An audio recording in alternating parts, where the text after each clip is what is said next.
Hi, and welcome to this series of videos on how to meditate. In the first video, I'll be talking about what is the meaning of the word meditation, and what is the purpose of the practice of meditation, and how is it that we accomplish this purpose. First of all, the word meditation can mean many different things to different people. For some people, meditation means simply a calming of the mind, and creating of a pleasurable or a peaceful state of being for some time, as sort of like a vacation or an escape from the reality around us. For other people, meditation can mean a extraordinary or a special experience of some alternate state of reality, perhaps creating magical states of or super mundane states of awareness. In this video, I'd like to take the word meditation, first of all, back to its root and explain it based on the meaning of the word meditation. When we look at the word meditation, we can see that it comes from a root very similar to the word medication. And so whereas medication means something which is used to cure the sicknesses which exist in the body, we then can understand meditation as something which is used to cure the sicknesses which exist in the mind. So as opposed to, when we look at medication, we can see that as opposed to a drug, it's not something that simply creates a state of pleasure or a state of happiness for some time. It's something which is actually used to effect a change in the body, a state of greater bodily health, bring the body back to its natural state of health. So in this way, meditation, we can understand it as something which not simply brings about a state of peace or calm temporarily. It's something which returns the mind, which may, for many of us, be in a unnatural state of being, based on its worries or stresses or conditioning, any kinds of conditioning from the world, the experience of the world around. Instead, we can see that meditation is something which actually affects a change and brings the mind back to its natural state of peace and happiness. So in these videos, it's important to understand that sometimes during the meditation, it may not feel peaceful and calm. Sometimes the meditation is dealing with the very deep and unpleasant states which exist in our minds. States of stress, states of worry, states of anger, states of addiction, and so on. And so sometimes it might seem that this sort of meditation is not as peaceful as we might have wished for it. But we have to understand that this isn't simply a drug.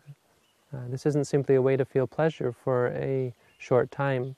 It's something which is meant to effect a real change on our minds and on our hearts, to bring our minds and our hearts back to their natural state of clarity and their natural states of peace and happiness.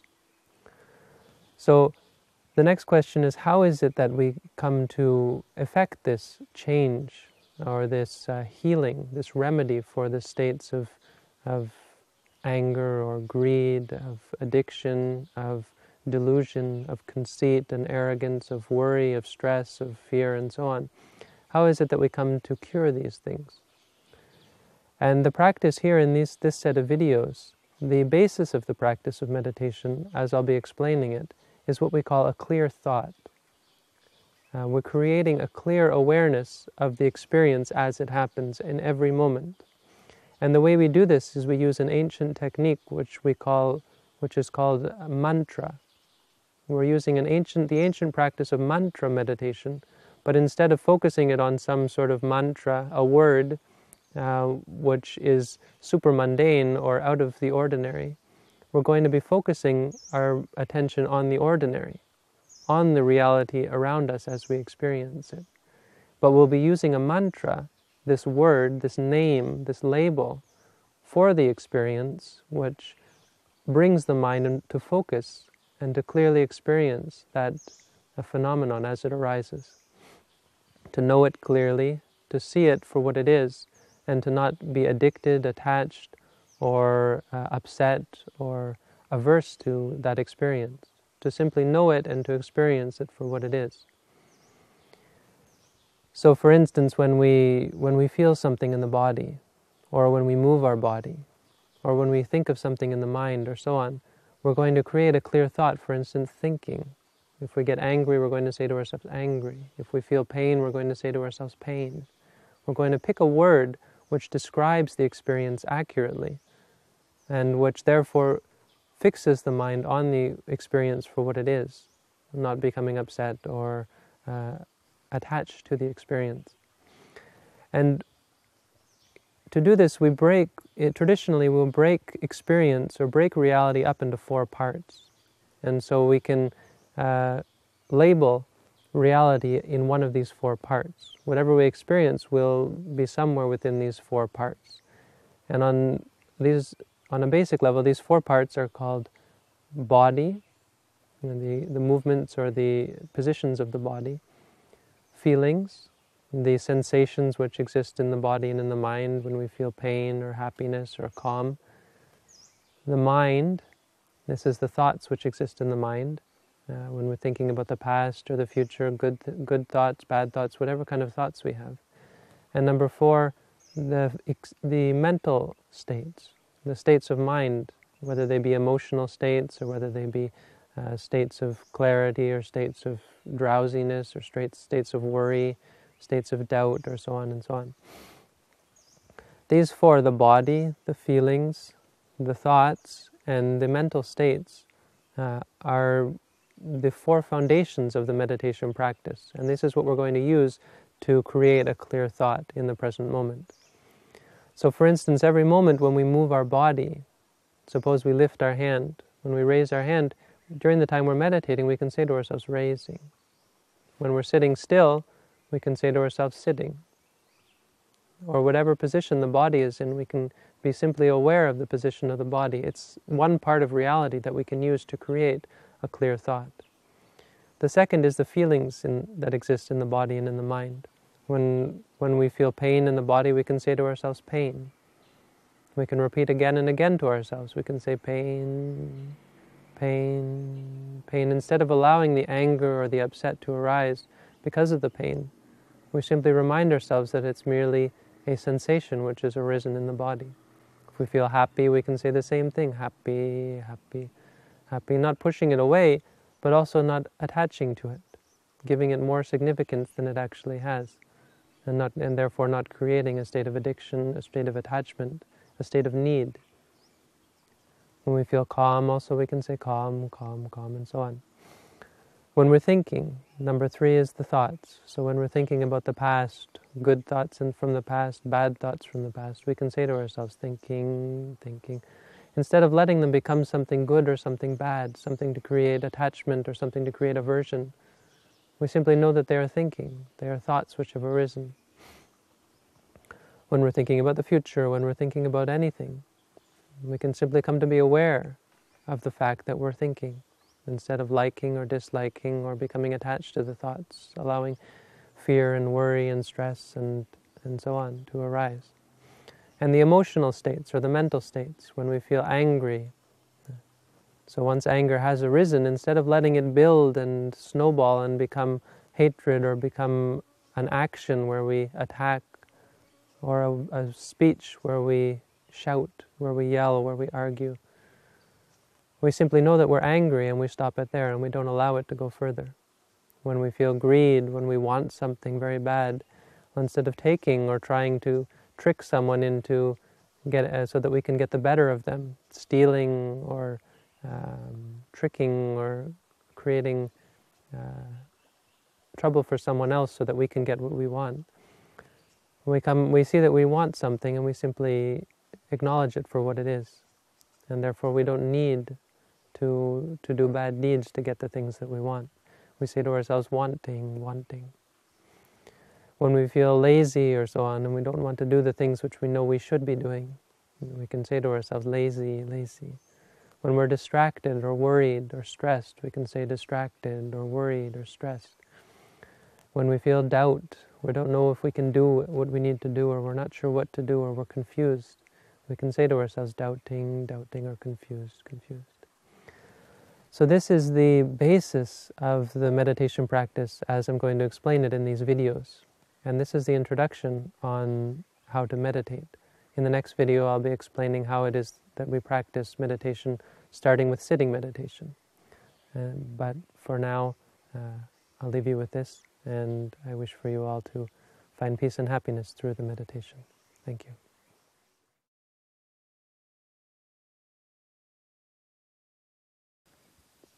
Hi, so in this video I'll be talking a little bit about how we put into practice some of the concepts which I explained in the first video. And then I'll give a short demonstration on how to practice meditation in the sitting position. First of all, to go over what we talked about in the first video, meditation is something which is not just to create a peaceful or a calm state of mind. Meditation is something which is meant to remedy, to cure the sicknesses which exist in the mind. So in order to do this, we have to look at the present reality. We have to look at the reality as it comes to us in every moment. We can't send our mind away or think about faraway things. We have to try to keep our minds in the present moment. Sometimes this can be quite difficult for the beginner meditator, and for this reason we give the meditator a simple meditation exercise in the sitting position. Sitting meditation is something which is done as a basic meditation practice.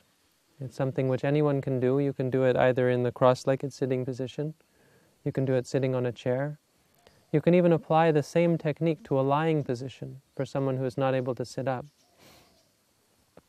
At any rate, once you're sitting in a sitting position, if you're going to sit cross-legged, you can simply sit with one foot in front of the other foot, and one foot, the front foot touching the back leg. You can sit with the foot on top of the other leg, or even you can sit with both feet on top of either leg. Again, this can also be performed sitting in a chair. It can be performed lying down. It can be performed sitting against a wall. As long as the body is in a comfortable position that is not going to bother you to the extent that your mind becomes overstressed, so that you're still able to be mindful. But also to this, not to the extent that it's so comfortable that you actually fall asleep and that you actually get lazy. So if you're someone who is easily falls asleep, you're better off not to do lying meditation unless absolutely necessary. It can also be used as a technique to put someone to sleep. For people who have insomnia, you can practice lying meditation until you fall asleep, and you'll find that actually you're able to sleep much better because your mind is not worrying, it's not stressing, it's not trying to fall asleep. It's instead simply watching the states of body and states of mind. At any rate, the practice of sitting meditation is to watch the movements of the body when we're sitting still. So at the moment when we're sitting still, the whole of our body is tranquil, and there's no movement in the body, except when the breath comes into the body and when the breath goes out of the body. There's a movement in the stomach, and if you put your hand on your stomach, you can feel this movement. For people who have never practiced meditation, it might seem unfamiliar, or it might be hard to find. But once you put your hand on the stomach, you'll be able to see for yourself that when the breath goes into the body, the stomach rises. Maybe just slightly, but it does rise naturally. When the breath goes out of the body, the stomach will naturally fall. If it's still hard to find even with your hand there, you can try lying down on your back. But at any rate, once you try this for some time, you'll be able to see for yourself that in a natural state, when the mind is not stressed, when the mind is not worried, or when the mind is not forcing the breath, you'll find that the stomach naturally rises and naturally falls. And we're going to use this as our basic technique of meditation. Once we get better at it, it'll become quite clear, and we'll be able to use it quite well as our meditation object. Now, the reason we're going to do this is again because it's quite difficult for us to simply begin to look at reality in its unadulterated form. once we take this simple object, it's like training. It's like training wheels for a child, or for a child, even a younger child learning to walk. It's like in the beginning when the child lifts themselves up onto a chair or onto a table, holding on so that they don't fall over. Once they're able to stand up, then they begin to walk. So this practice is simply to begin to create this clear awareness, this clear thought. And so again we use this mantra, or this label, this name. We use a word which is going to capture the reality of the present moment in our minds, in our attention, without creating liking or attachment to it, or disliking or aversion to it. So here when the belly rises, we're simply going to say to ourselves, rising. When the belly falls, we're simply going to say to ourselves, falling. Rising, falling, rising, falling. And then the method is as follows. We sit with the legs crossed, or in any position which is comfortable as necessary. Traditionally, we'll sit with one hand on top of the other, and the thumbs touching at the tips. We sit with our back straight, although it doesn't have to be perfectly straight if this is uncomfortable, just as long as one is not bending over to the point where one isn't able to experience the breath. And with the eyes closed. Again, since we're focusing on the stomach, we don't want to have our eyes open for anything that will distract us away from our object. And once the eyes are closed, we simply say to ourselves, rising, falling. Rising, falling. Again, we're not saying at the mouth. It's important that even though I speak these words out loud, that you understand we're creating this clear thought in the mind. And where is the mind? Well, it should be with the stomach. So we're actually something like speaking into our stomach. We're creating this clear thought in the stomach where the mind is at that moment. And so the practice is saying to ourselves in our mind, rising, falling, rising, falling. And this can be carried out for many minutes, 5 minutes, 10 minutes, or so on. At the time when we're doing this, this is the basic practice. It's important to be aware that we're still keeping track of the 4 foundations: the body, the feelings, the mind, and the mental states. So the body here we have in the rising and the falling, that's clear. The feelings, well, this is when we're sitting and we're watching the rising and falling, our mind is carried away to one of the feelings which arise in the body. A feeling of pain, for instance. When we're sitting in this position for long periods of time without moving, it can create states of pain and the physical pain. So instead of getting upset or letting this become something which is going to create suffering for us, we take that as our meditation object. Remember, we can use any 4 of these, because all 4 of these are part of reality. We don't have to stay with the rising and falling. Instead, now we're going to take our new friend, which is the pain. And we're going to look at that and come to see it clearly. And so we focus on the pain and say to ourselves, pain, pain, pain, pain, until it goes away. If we feel happy, we can say to ourselves, happy. Sometimes when we sit in meditation, we feel very peaceful. We can say to ourselves, peaceful or calm, until that feeling goes away. When it goes away, then we come back again to the rising and the falling of the stomach again. The third one is the thoughts. So when we're sitting, sometimes we're watching the rising and falling, but our mind starts to wander, thinking about the past, thinking about the future, thinking about this, that, good thoughts, bad thoughts, all sorts of thoughts. Any kind of thought might arise. Instead of letting our minds wander and drift away and lose track of reality, we bring our minds back to the reality of the thought, and we say to ourselves, thinking. As I explained in the first video, well, here's where we're going to put it into use. Instead of focusing on the rising and falling alone, when we start to think, we say to ourselves, thinking. We can say to ourselves, thinking, thinking, and it will go away automatically by itself, and then we can come back to the rising and falling again. As for mental states, when we have liking, we like this or like that. When we don't like, have disliking, anger, frustration, we can say angry, angry, frustrated, frustrated. When we feel lazy or tired or drowsy, we can say to ourselves, tired, tired, or drowsy, drowsy.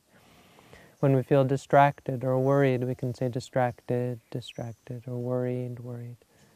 When we have doubt arising in the mind, we can say to ourselves, doubting, doubting, or confusion, or so on. This fourth one are particularly things which create difficulty in the meditation. So actually our meditation should go quite smoothly. We should be able to watch the rising and falling or the pain or so on. But because of the mental states, the states of liking or disliking, of drowsiness, of distraction, of doubt, this is why our meditation cannot progress. So these ones are especially important to keep track of and to keep an eye on. When they arise, we have to quickly catch them and bring the mind back again to the present moment.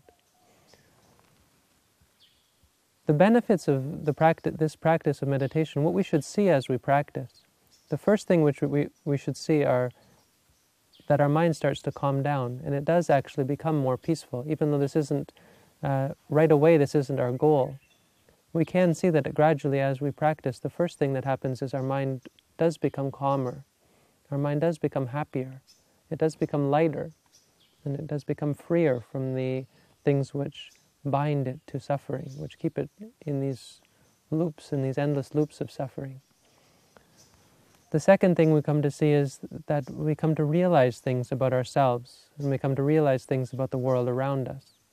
And we come to understand that in ourselves we have certain things which we could do without, and we come to see why suffering arises in our minds and in our hearts, why we do fall into suffering. We come to understand things. We understand about other people. When people get angry at us, before we thought they were evil. Now we understand they have the same emotions which we have inside of ourselves. And we come to understand why people do and say and think the things that they do. We come to see that it's because they're just like us and we are just like them. The third thing that we come to see in the practice, the result which we should be able to see, is that we're more aware. We're more aware of the world around us. We're more aware of the people around us. We're more aware of the things inside of us that are arising and ceasing in the present moment. So when things come, when difficult situations arise, instead of being caught off guard and falling into fear and anxiety and confusion and stress, we're able to take things much better and take things as they go.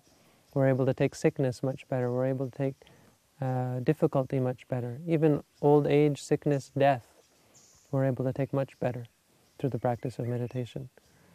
The fourth thing is what we're really aiming for is we're aiming to get rid ourselves of the evils and the unpleasantness, the unwholesome states which exist in our minds. These states of anger, greed, delusion, anxiety, worry, stress, fear, arrogance, conceit, all sorts of things which are unuseful for us, which are of no use, of no benefit to us or to other people. And in fact, they are worse than that. They create suffering. They create unhappiness and stress for us and for the people around us. So this is an explanation of how and why we practice how to practice sitting meditation, why we practice meditation, and what we should hope to gain from the practice. Now I'd like to invite the viewers to practice together, say 5 minutes or 10 minutes or however minutes is comfortable for you. We'll practice sitting meditation together. And this will end my second video on how to practice meditation. And I hope, again, that all of you, that this meditation will bring to you peace and happiness in your everyday life. So that's all for now, and now I'd invite you to sit with me together in sitting meditation.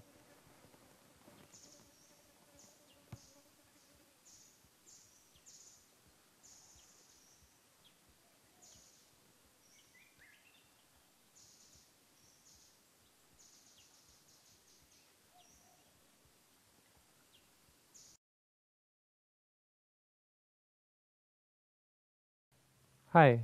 So in this video, I will be explaining the technique of walking meditation. Walking meditation has many of the same benefits of sitting meditation. So in the same way as when we do the sitting meditation, we're going to try to keep the mind in the present moment and aware of the phenomena as they arise, to try to create a clear awareness of the reality around us. But the question comes, why then do we have to switch to walking meditation? Why is it not enough that we sit still and do sitting meditation? This is because walking meditation has several benefits which are not found in the sitting meditation. If we are to just practice sitting meditation alone, we find that especially for our bodies, because we live especially such sedentary lifestyles, in this day and age. And we find that without some exercise or some movement of the body, that our health and our well-being in terms of our ability to continue in the meditation practice can sometimes be hampered. When we get up and we do walking meditation, or in this case when we do walking meditation first, we find that several benefits are gained. First of all, we're able to then walk long distances. We find that nowadays because we sit so much, we're sitting in cars, or we're sitting in an office, or we're sitting in school, or so on, we find that we're unable to undertake long journeys on foot.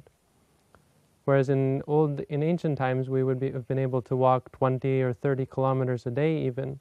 Nowadays we find that even a walk to the store is too much of a hassle.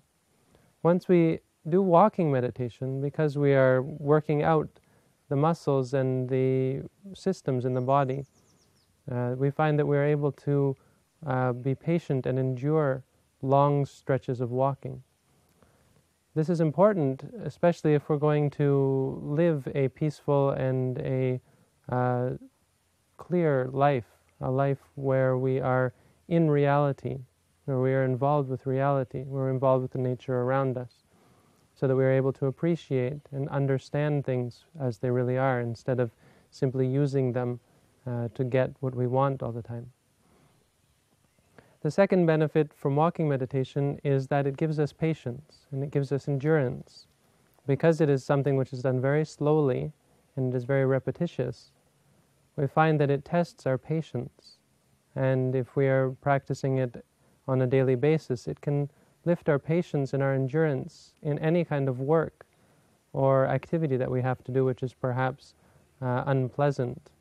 Even though it's something that we know we have to do, we might not wish to do it. Once we practice walking meditation, we can overcome this. The third is that it helps to overcome sicknesses which exist in the body. If we have any sort of sickness, a disease, or even diseases which are otherwise uncurable. Sometimes people through the practice of meditation have cured cancer, have overcome many kinds of sicknesses in the body, simply through the practice of meditation. Because at the moment of walking meditation, both your mind is very focused and your body is very calm. So just with other martial arts or other methods of healing using the mind, walking meditation is something which as a byproduct can help to heal the body. The fourth benefit is the effect that it has on the digestive system. So when we sit around all the time, when we're not doing anything with the body, we find that sometimes our body's ability to digest the food which we've eaten can be limited. When we do the walking meditation, especially because it's slow and repetitious, the body is given a chance to work through the food which we have eaten and digest it for the best benefit for our body. The fifth benefit, which is most important in the meditation practice, and the reason why we do the walking before we do the sitting, is that the concentration which comes from walking, because it's dynamic, that it lasts into the sitting meditation. It lasts for a long time. We can find that if we just do sitting meditation, once we finish, our concentration dissipates very quickly. When we practice walking meditation, this is otherwise, and it continues on into the sitting meditation.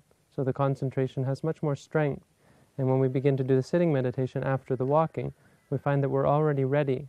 We're already able to focus the mind very quickly on the phenomena as they arise. So these are the reasons, some of the reasons anyway, why we practice walking meditation as well as sitting meditation. And now I'd like to give a demonstration on how exactly we do the walking meditation. Walking meditation is performed with the feet close together, the hands, right hand holding the left hand, either in front or in behind. The eyes are open, and you're looking at the floor in front of you about 2 meters out. And you're going to walk in a line. You can walk about 3 or 4 meters with your eyes looking at the floor in front, the ground in front of you, about 2 meters or 6 feet out.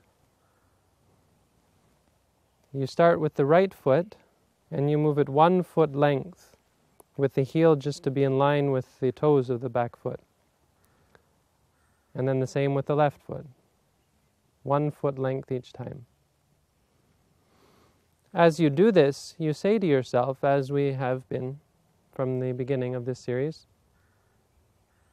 you make a note of the motion as it occurs. So here we say to ourselves, stepping right, stepping left, stepping right, and so on.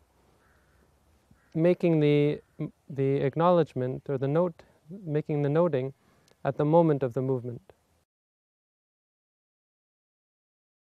Stepping right, stepping left, stepping right, stepping left, stepping right, stepping left, and on until you reach the end of the walking path.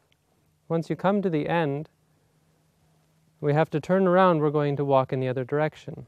The method of turning around is to bring the back foot up to stand next to the front foot. As you do this, you say to yourself, stopping, stopping, stopping, just coming aware of the fact that you're stopping. Once you're standing still, say to yourself, standing, standing, standing. And when you go to turn around, the method of turning is to lift the right foot off the floor and turn it 90 degrees, saying to yourself, 1 time, turning. And then the left foot the same, turning. And 1 more time, turning, turning. And then you're facing the other direction. When you're standing in the other direction, you start all over, say to yourself, standing, standing, standing, and then stepping right, stepping left, stepping right, stepping left. And the most important part is that you're making the acknowledgement as the foot moves. So if you say to yourself, stepping right, and then move, or you move first and then say stepping right, this is incorrect because you're not really aware of the action as it occurs. To make a correct acknowledgement and to bring about the clarity of mind which we're hoping for, you have to move the foot as you make the acknowledgement. Stepping right, stepping left. And as you're walking, if something comes into your mind, say a thought or so on, or a feeling or some emotion arises, during that time, instead of continuing to walk and letting your mind get distracted, bring your back foot up and actually stop in the middle of your walking steps. Say to yourself, stopping, stopping, stopping, and then become aware of the thought or aware of the emotion and say to yourself, thinking, thinking, thinking, or angry, or sad, or bored, or happy. If you feel pain, say pain, and so on. And once it goes away, then continue on your walking. Stepping right, stepping left, stepping right, stepping left, and so on. And the technique is to walk back and forth, making the acknowledgement in your mind, till you come to the end and then bring the foot up again, stopping, stopping, stopping, standing, standing, standing, turning, turning, turning, turning, and then standing, standing, standing, and so on. To go back and forth for, say, 10 minutes. And here we try to balance the walking meditation with the sitting meditation. So if suppose you were to do 10 minutes of walking meditation, then we would also expect that you would do 10 minutes of sitting meditation. If you do 15 minutes of walking meditation, then also do 15 minutes of sitting meditation, and so on.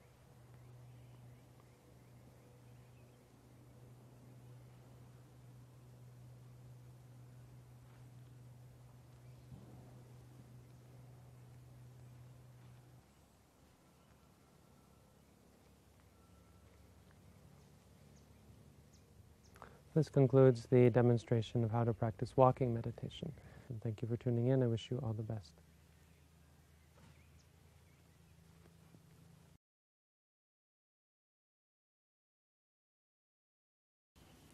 Hi.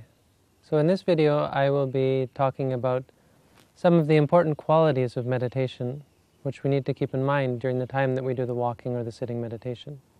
So it's not enough for us to say that we're doing the walking, we're doing the sitting on a regular basis, and expect that we should all receive the same benefits from the practice, no matter what's going on in our minds or how we're carrying out the practice.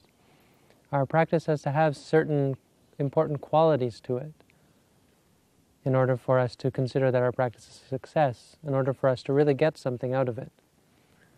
The first important quality of meditation practice is that we have to make the acknowledgement in the present moment. Our mind should always be in the here and now.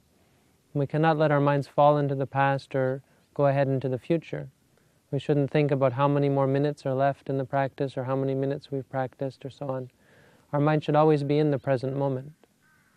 We should also be continuously in the present moment. So not only practicing this moment, but that we are practicing continuously from one moment to the next. At the moment when we finish the walking meditation, we should try to continue our awareness and our acknowledgement of the present moment into the sitting meditation. Once we finish the sitting meditation, when we're going to get up and go on with our lives, we should try to continue into our lives, carry on continuously. During the time that we're doing the walking meditation, the same, we should try to keep our minds in the present moment through the whole of the practice. When we do the sitting, trying to keep it on the rising and falling again and again continuously. Just like the rain falling. It is said that meditation practice is like rain falling. Every moment that we're aware is like one drop of rain. And though it might not seem like that much, once we're mindful again and again and aware again and again, just like rain falling, it can flood and create a huge flood or fill up a lake.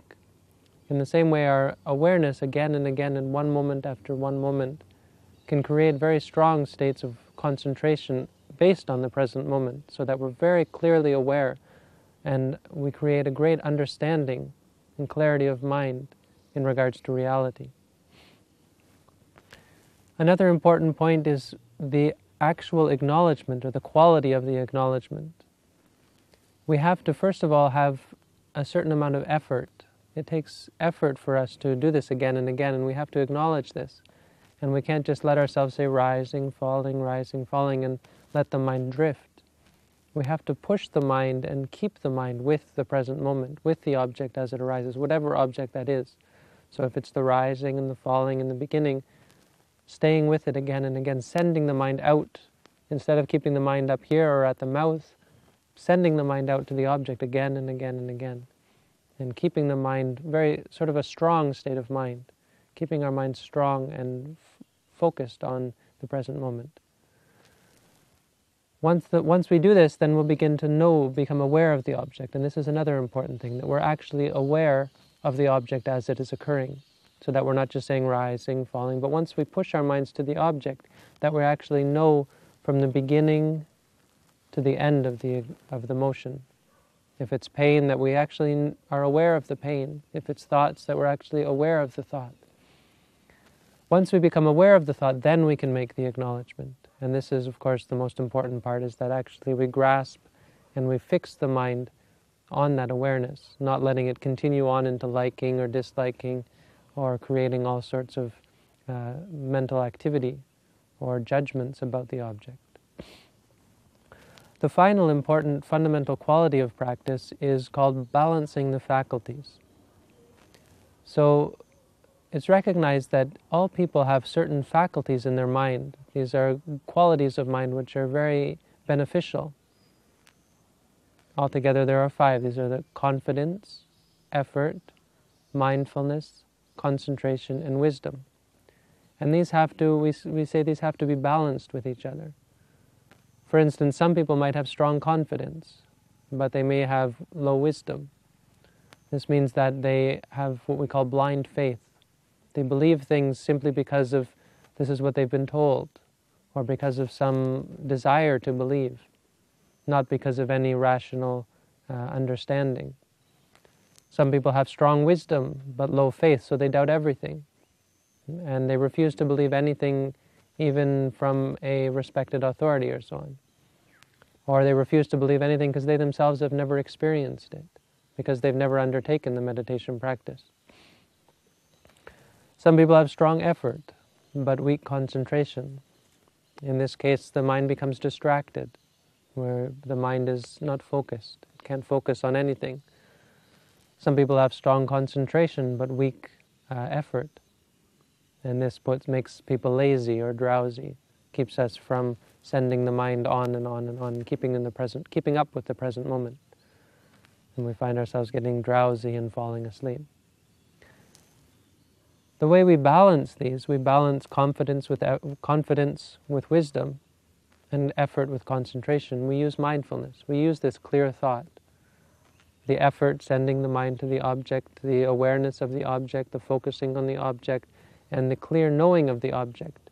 These are all of the mental faculties put into one: confidence, effort, mindfulness, concentration, and wisdom. Once we've balanced the four outside faculties with the faculty of mindfulness, or the clear awareness, they will work together and they will create a very strong state of mind, where we have strong confidence, we have strong effort, we are clearly mindful, and we have strong concentration, and we have very sure wisdom, because we see for ourselves and we understand for ourselves without the need to rely on someone else. At that time, this is when the mind is able to overcome states of suffering, overcome states of depression. It's able to, like a strong man is able to bend an iron bar. We also can bend and shape and mold our minds and bring our minds back to a state of peace and happiness, overcoming all sorts of unpleasant states. This is a basic understanding of some of the fundamentals, some of the fundamental qualities of meditation which we need to keep in mind. We need to be in the present moment and practice continuously. We need to make the clear thought, and we can't just say to ourselves, rising, falling. We have to actually know what's going on in the present moment. And we have to balance the faculties. So this is another in the series on how to meditate, and this is sort of a addition to the actual technique of meditation, which is meant to give a better, stronger quality and a greater benefit to the meditation practice. So I hope that through this you are able to find peace and happiness and freedom from suffering. Thank you again for tuning in, and all the best.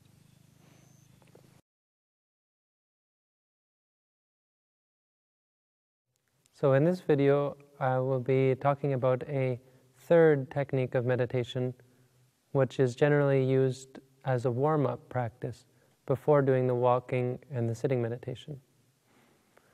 This technique is called mindful prostration. Now, prostration is something which people of various religious traditions are familiar with around the world. For instance, in Thailand, it is used as a means to pay respect to one's parents or one's teachers or figures of religious reverence. In other religious traditions, it might be used as a form of worship for a divinity, a god or an angel or an object of worship. In the meditation practice, we're using the prostration as a means of paying respect to the actual meditation practice itself. So what we mean by mindful prostration is, besides simply being a warm-up, it's also a way of creating a humble and a sincere attitude towards the meditation practice, so that we have a feeling that what we're doing is not something as a hobby or just for fun. It's something that we seriously hope to incorporate into our lives and to make a part of who we are. That what we're practicing here is something of great significance, of great importance, and something worthy of our respect. So this doesn't mean that we are worshiping or we are bowing down to an individual or an entity of any sort. It's a way of paying respect to the practice which we're about to undertake. Not in a religious sense, but in a sense, in the same way the Thai people will pay respect to their parents, their elders, or their teachers. It also can be thought of as simply a warm-up exercise. So instead of doing a simple prostration, we're going to actually be focusing on the movements of the body as we do the prostration. But in order to get a sense of what is meant by prostration, I'm going to give as an example, the method of prostration used by the Thai people when they would normally pay respect to someone higher than themselves. This is because that particular prostration method will then be used as a model on which we can then do our mindful prostration. So in order that you get an understanding of what the prostration should look like, I'll first perform for you to see a traditional Thai prostration. And so the prostration is typically three prostrations, 3 bows of respect. And it's performed on one's knees.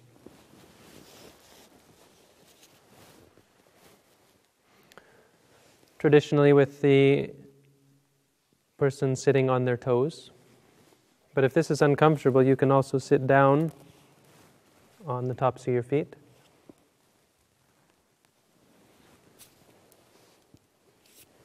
You can do as is most comfortable for you. The hands are placed on the thighs. The back is straight, the eyes are open. And one begins by bringing the hands up to the chest, then touching at the eyebrows, and then out in a W shape with the thumbs touching, down to touch the floor in front. The elbows will touch in front of the knees, and the head goes down to touch the thumbs between the eyebrows.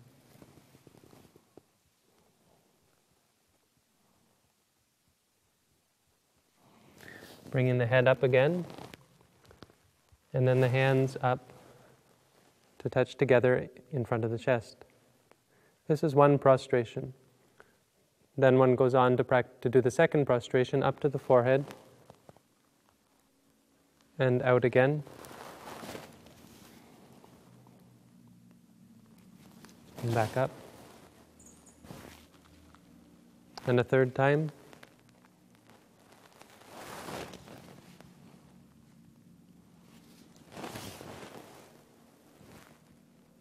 And after the third prostration, we then bring the hands up to the forehead, but instead of out again, we bring the hands simply back down to the chest. And this is a traditional Thai prostration.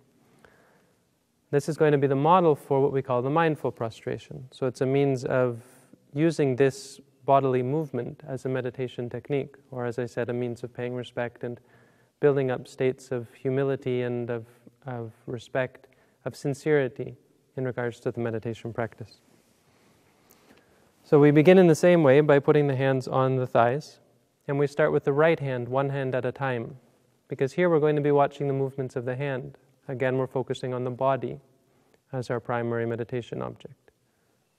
As the hand turns, we say to ourselves, turning, and we say it 3 times, turning, turning, turning. Again, keeping the mind, keeping the noting, the mantra, the clear thought in the present moment. So as the hand begins to turn, we say turning. When it's in the middle, we say turning again. And when it finishes, turning. We say it 3 times, saying to ourselves again, turning, turning, turning. When the hand raises, we say to ourselves, raising, raising, raising. And when it touches the chest, we say touching, touching, touching. Then the same with the left hand, turning, turning, turning, raising, raising, raising, touching, touching, touching. Then up to the forehead, raising, raising, raising, touching, touching, touching, and back down to the chest, lowering, lowering, lowering, touching, touching, touching. So instead of going out, we've brought the hands back down to the chest again. Then we do the actual prostration. First we bend the back, bending, bending, bending. And then again bring the hands out, but this time one at a time. lowering, lowering, lowering, touching, touching, touching, lowering, covering, covering, covering, lowering, lowering, lowering, touching, touching, touching, covering, covering, covering, bending, bending, bending, touching, touching, touching, raising, raising, raising, turning, turning, turning. And here it starts over again. So again, we start with the turning 3 times, this time from the floor, and then the hand up, raising, raising, raising, and so on, touching, touching, touching, turning, turning, turning, raising, raising, raising, touching, touching, touching, raising, raising, raising, touching, touching, touching, lowering, lowering, lowering, touching, touching, touching, bending, bending, bending, lowering, lowering, lowering, touching, touching, touching, covering, covering, covering, lowering, lowering, lowering, touching, touching, touching, covering, covering, covering, bending, bending, bending, touching, touching, touching, raising, raising, raising, and then a 3rd time as well, exactly the same way. Up, and again, each 1 step at a time, bending and so on.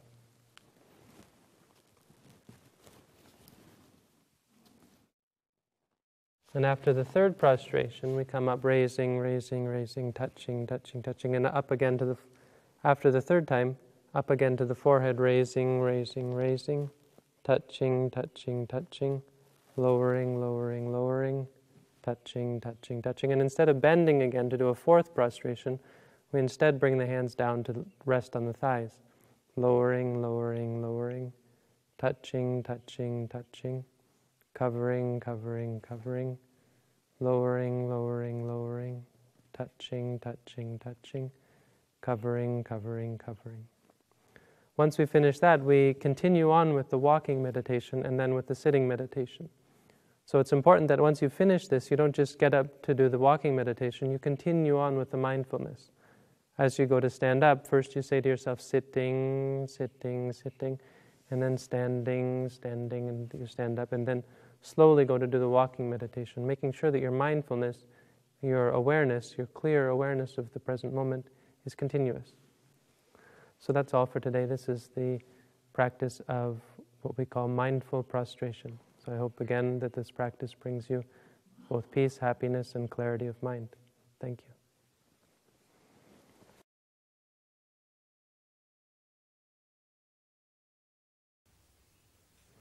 Hi. In this video, I'll be talking about some of the ways in which we can incorporate the meditation practice into our daily life. First of all, the first important thing to explain in terms of incorporating the meditation practice into our daily life are those things which it's going to be important for us to abstain from if our meditation practice is to be effective and is to have good results in our daily life. As we mentioned in the beginning, meditation is an equivalent to medication. And as we know with medication, there are always certain things which you can't take in conjunction with the medication. Some certain things which, when taken together with the medication, will cause the medication to be ineffective, or will be counterindicative to the results which we're hoping to get from the medication. So certain things, when we take medication, there's always certain things we have to take out of our diet. Well, with meditation, it's very similar. Meditation is something which is to bring about a certain state of clarity or a natural state of purity in the mind, to bring our minds back to this state of clarity and sobriety which is free from suffering. So then there are certain actions, certain things which we can do by way of body or by way of speech, which are going to be counterindicative, which are going to have the opposite effect, which are going to create a more clouded state of mind, which are going to bring about high states of anger, high states of addiction, high states of delusion, high states of clouded mind states. So these things we're going to have to take out of our diet, so to speak. if our meditation is to be effective. The first thing that we have to take out is not to kill. We have to make a promise to ourselves that we're not going to kill living beings, not to kill living ants or mosquitoes or any sort of living being which breathes and which is in and of itself doesn't wish to die. Number two, not to steal. So if our meditation is to be effective, we have to be able to respect the possessions of other people and not to take things without permission. Number three, not to commit adultery or sexual misconduct, to get involved in romantic relationships or sexual conduct which is emotionally or spiritually damaging to other people. Number four, not to tell lies, not to deceive other people, or take them away from their reality. And number five, not to take drugs or alcohol. And these are not to take anything really which is going to be intoxicating for our minds, things which create states of insobriety, take us away from our natural, pure, clear state of mind. These things it's very important that we actually abstain from them completely if our meditation practice is to be successful. There are certain other things which can be undertaken, can be partaken of, but must be partaken of in moderation if our meditation is to be successful. These things are not unwholesome, but when taken in conjunction with the meditation, they reduce the effect. They take away from the clarity of the mind when taken out of moderation. These are things like, first of all, eating. We have to be careful not to eat too much. If we're always obsessed with food, this is one major addiction. It's something which creates sloth, which creates an unhealthy bodily state as well. It's something which is overall not conducive for meditation practice. This is overeating. We have to eat to stay alive, but we shouldn't live simply to eat. Another one is entertainment. Watching television, watching movies, listening to music, and so on. These are not unwholesome things, but when taken in excess, they create states of addiction and states of insobriety actually in the mind. They take the mind out of its natural clarity. Using the internet, for instance, should be done in moderation. And the third one is that as far as sleeping. Now, sleeping can be one addiction that we often overlook, and we don't realize that actually we enjoy sleeping so much. And whenever problems arise, we always find ourselves going to take a nap or trying to sleep more. Some people actually become insomniac because they are so obsessed about their sleep. And we find that through the meditation practice, actually, we need very little sleep. And a lack of sleep is not a real problem because our minds are so calm and so pure all the time. These are things which have to be taken in moderation. And altogether, these are things which we have to start to take out of our lives if the meditation is to be a successful part of our daily life. Now on to the question, how do we then incorporate the meditation directly into our daily life? And this we do in two ways. First of all, we focus on the body.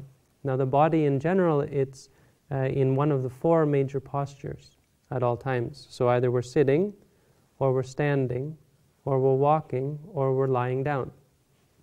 And we can use these four postures as a sort of a very clear and very gross base for us to always find something to be mindful of, to create a clear thought. So when we're walking, instead of simply walking and letting our minds wander, we can say to ourselves, walking, walking, walking, walking. When we're standing, we can say standing, standing. When we sit, we can say sitting, sitting. When we lie down, lying, lying, lying. This is when we're not actually doing the meditation. We can undertake this practice at all times. Similarly, with minor movements of the body. When we bend, we can say bending. When we stretch, stretching. When we move the hand, moving. When we brush our teeth, brushing. When we eat food, chewing, chewing, and swallowing, swallowing, and so on.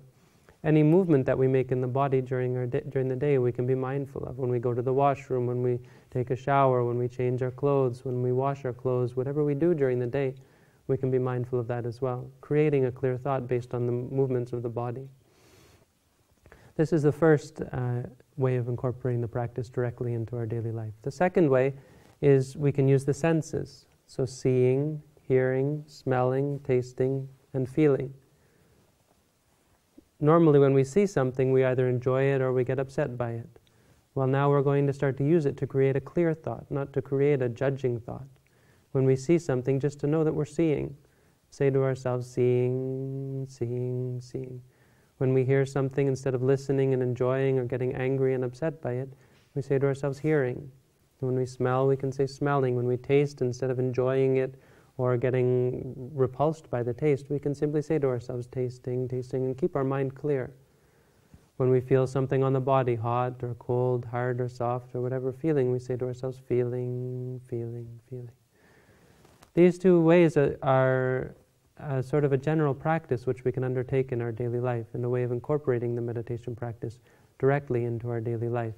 Of course, we can also be mindful of all of the things which I mentioned in the earlier videos, pain, for instance, or the emotions, anger or greed or so on. But besides all of those, this we can say as an addition, which once we've mastered the 4 foundations, which I mentioned in an earlier video, we can then add all of these things on as well, as a way of incorporating the practice into our daily life. This is an explanation of meditation practice in daily life. And this concludes the set of videos on how to meditate.